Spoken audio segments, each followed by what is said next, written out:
안에 감추 인생 생명 얻으니 이전에 줬던 것 이제는 값없다.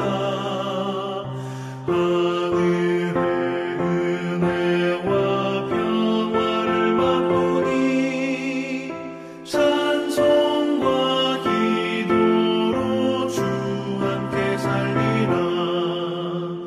영생을 누리며 주 안에 살리라. 오늘도 내일도 주 함께 살리라.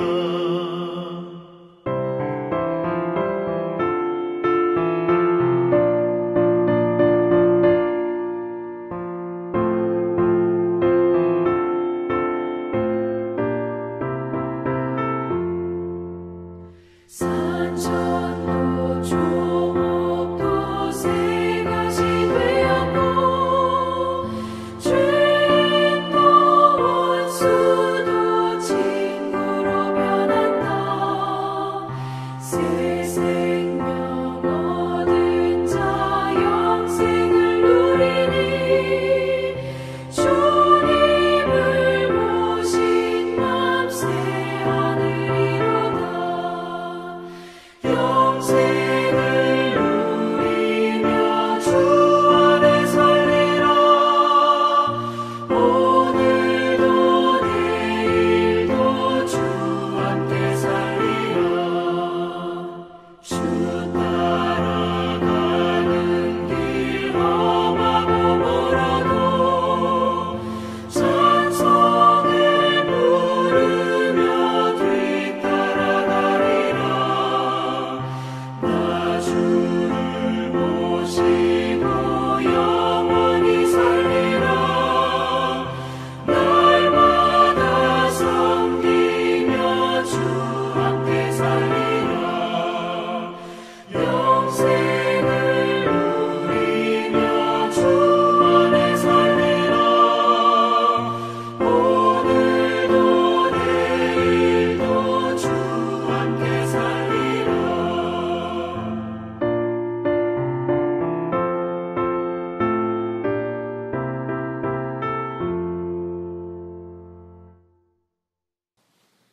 주님 가르쳐 주신 기도하겠습니다. 하늘에 계신 우리 아버지여, 이름이 거룩히 여김을 받으시오며 나라가 임하시오며 뜻이 하늘에서 이루어진 것 같이 땅에서도 이루어지이다. 오늘 우리에게 일용할 양식을 주시옵고 우리가 우리에게 죄 지은 자를 사하여 준 것 같이 우리 죄를 사하여 주시옵고 우리를 시험에 들게 하지 마시옵고 다만 악에서 구하시옵소서.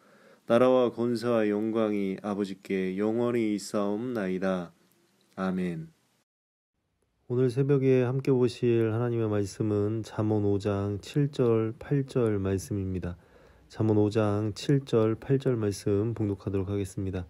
그런즉 아들들아 나에게 들으며 내 입의 말을 버리지 말고 내 길을 그에게서 멀리하라. 그의 집 문에도 가까이 가지 말라. 아멘.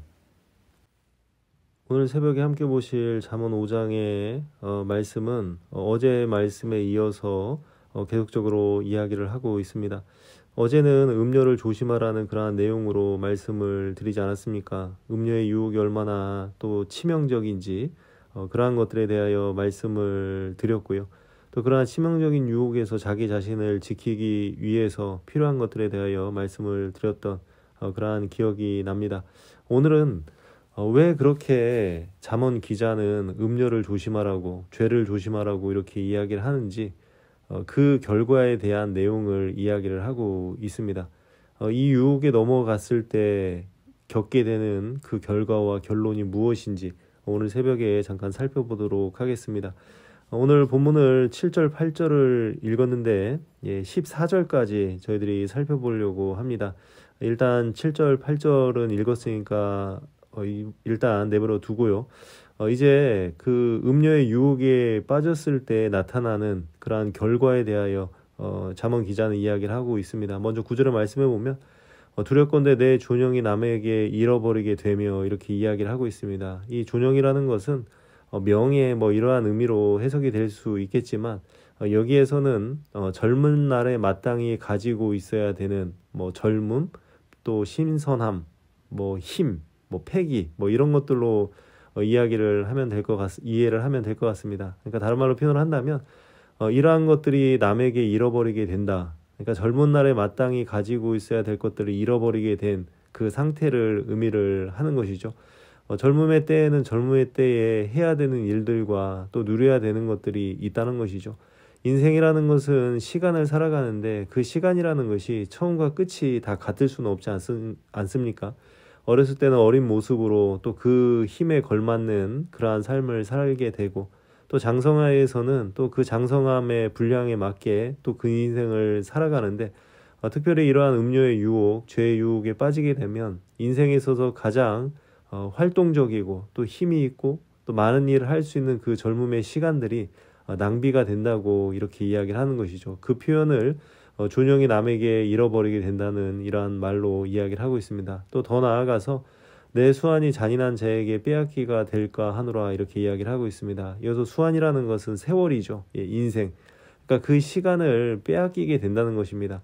마땅히 그 시간에 해야 될 일을 하지 못하고 음료의 유혹에 빠져서 죄의 유혹에 빠져서 마땅히 그때 해야 될 일을 하지 않고 그 시간이 버려지게 되는 그러한 것을 의미를 하는 것이죠.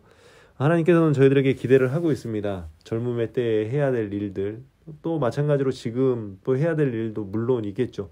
그런데 이러한 해야 될 일들이 죄의 유혹에 빠져서 그것을 지켜내지 못하면 이제 그러한 것들을 다 빼앗기게 되는 그러한 일이 발생하게 된다는 것입니다.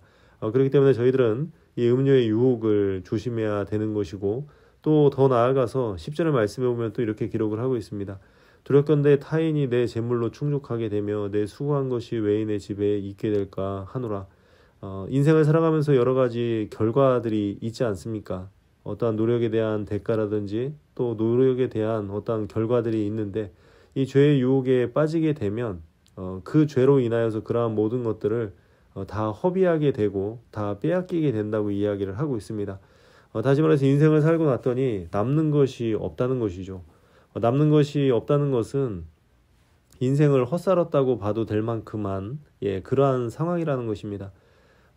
죄의 유혹에 빠지고 음료의 유혹에 빠지게 되면 자기의 모든 수고가 숲으로 들어가는 그러한 일이 발생하기 때문에 인생을 살고 나도 남는 것이 없는 그러한 쭉정이와 같은 또 껍데기만 남는 그러한 인생이 될 수 있음을 기억하라고 이야기를 하고 있습니다.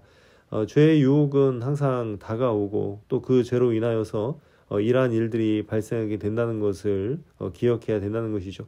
또 11절의 말씀에 보면 또 이렇게 이야기를 합니다. 두렵건대 마지막에 이르러 내 몸, 내 육체가 쇠약할 때 내가 한탄하며 이렇게 되어 있습니다. 이제 시간이 흐르고 죄의 유혹에 빠져서 허우적거렸더니 이제 그 인생에 노년이 다가오는 그래서 그 육체가 쇠하게 되는 이제 이 육체가 쇠하게 돼서 젊음의 때 죄의 유혹에 빠져서 허우적거렸던 그 시간을 다시금 회복할 수 없는 그때가 온다는 것이죠. 그때가 돼서야 비로소 한탄하게 되는 것이 이 음료의 유혹이고 죄의 유혹이라는 것이죠. 인생이라는 것은 항상 그 결과가 있지 않습니까? 저희들의 결과는 하나님 앞에 서는 것이 결과인데 하나님 앞에 저희들이 섰을 때에 과연 하나님의 심판에 대하여 어떻게 저희들이 견뎌낼 수 있을지를 생각해야 된다는 것이죠. 오늘 이 잠언의 말씀처럼 음료의 유혹에 빠져서 죄의 유혹에 빠지게 된다면 이제 내가 젊음의 때에 또 내 시간에 해야 될 일들을 하지 못하게 된다면 마지막 때가 돼서 한탄하게 되는 그러한 일이 일어나게 된다는 것이죠. 그렇기 때문에 12절의 말씀에는 그 후회에 대한 내용이 기록이 되어 있습니다. 말하기를 내가 어찌하여 훈계를 싫어하며 내 마음이 꾸지람을 가벼이 여기고 항상 이 하나님의 말씀이 있고 또 그 말씀대로 살아가면 되고 또 나의 잘못됨을 바로잡을 수 있는 그러한 시간들이 있었는데 그러한 것들을 하지 못하고 그 시간이 지른 후에 후회하면서 왜 그것을 가볍게 여겼을까 하는 그러한 안타까운 그러한 상태에 빠지게 됨을 이야기를 하는 것이죠. 그러면서 13절에는 또 이렇게 이야기를 합니다. 내 선생의 목소리를 청종치 아니하며 나를 가르치는 이에게 귀를 기울이지 아니하였던고 많은 무리들이 모인 중에서 큰 악에 빠지게 되었노라 하게 될까 염려하노라. 마지막에 후회하지 않는 인생을 살기를 바라는 그러한 잠언 기자의 그러한 이야기가 이렇게 기록이 되어 있습니다. 7절에 이렇게 시작을 하지 않았습니까? 그런즉 아들들아. 그러니까 이 교훈을 받는 모든 사람들, 또 하나님의 사람들, 그 사람들이 마지막 때에 이렇게 후회하지 않는 삶을 살기를 바라는 그러한 잠언 기자의 심정이 담겨져 있는 것을 볼 수가 있습니다. 이제 이 죄의 유혹에 빠져서 음료의 유혹에 빠져서 맞게 될 결론이 이렇기 때문에 철저하게 이러한 죄를 멀리하고 또 죄에 걸려 넘어지지 않도록 해야 된다는 이러한 이야기를 계속하고 있는 것이죠. 이제 오늘 읽었던 7절 8절의 말씀으로 돌아가서 이렇게 이야기를 합니다. 그런즉 아들들아 나에게 들으며 내 입의 말을 버리지 말고 내 길을 그에게서 멀리하라. 그의 집 문에도 가까이 가지 말라. 여기서 그에게 멀리하라는 것은 그는 음녀인 것이고 죄인 것이죠. 그러니까 결론이 이렇게 갈 수밖에 없는 죄의 유혹에 빠지고 음녀의 유혹에 빠지면 조금 전에 말씀드렸던 그러한 모든 결과 후회하게 되고 모든 것들을 빼앗기게 되는 그러한 결과가 있기 때문에 그렇게 되지 않기 위해서 오늘 새벽에 저희들이 기억해야 될 말씀은 그에게서 멀리하라. 죄를 멀리하라는 것이죠. 또 죄의 문 앞에도 가까이 가지 말라. 악은 그 모양이라도 버리라고 하지 않습니까? 그러니까 이 죄는 어떻게 할 수가 없습니다. 이거는 멀리 해야 되고요. 가까이 가려고 관심도 갖지 말고요. 궁금해하지도 말고요. 그것이 하나님의 뜻이 아니고 그것이 죄라면은 결코 그것 때문에 고민하거나 궁금해하거나 또 그것을 가까이 하려고 하는 그러한 모든 것들을 버리라고 이야기를 하는 것이죠. 죄와 싸워서 이기는 방법은 죄를 가까이 하지 않는 것입니다. 에덴 동산에서 아담과 하와가 죄를 짓지 않기 위해서는 선악과 근처도 안 가는 것이 좋은 것이죠. 그것을 가까이 가서 한번 보고 먹지만 않으면 되겠지 하는 그러한 마음으로 그 주변을 돌아다니다 보면은 이제 그 죄를 유혹하는 사단의 유혹이 있고 또 가까이 있기 때문에 봤더니 보암직도 하고 먹음직도 한 것, 이것이 죄의 특성이 그렇다는 것이죠. 그렇기 때문에 저희들은 이러한 죄들을 아주 멀리하고 가까이 가지도 많은 생각도 하지 않는 그러한 모습으로 살아가야 됨을 기억해야 된다는 것이죠. 죄의 끝은 허망합니다. 유혹의 끝은 허망합니다. 그러한 허망한 길에 가지 않기 위해서 이제 그러한 죄에 가까이도 또 생각지도 않는 그러한 은혜가 있었으면 좋겠습니다. 오늘도 죄는 저희들을 유혹할 것입니다. 그 죄를 멀리하시고 또 가까이도 가지 마시고 생각지도 않는 그러한 은혜를 통하여서 오늘도 죄와 싸워서 승리할 수 있는 그러한 은혜가 있었으면 좋겠습니다. 죄의 유혹에 빠지면 그 결과가 참담함을 기억하시고 오늘도 아름다운 결론을 향하여 가는 인생이 되셨으면 좋겠습니다. 오늘도 하나님 안에서 아름다운 결론을 향하여 나아가시는 귀한 은혜가 있으시기를 주님의 이름으로 부탁을 드리겠습니다. 기도하겠습니다. 하나님, 저희들은 늘 부족하고 늘 연약하여 죄의 유혹에 빠질 수밖에 없는 그러한 존재들임을 고백합니다.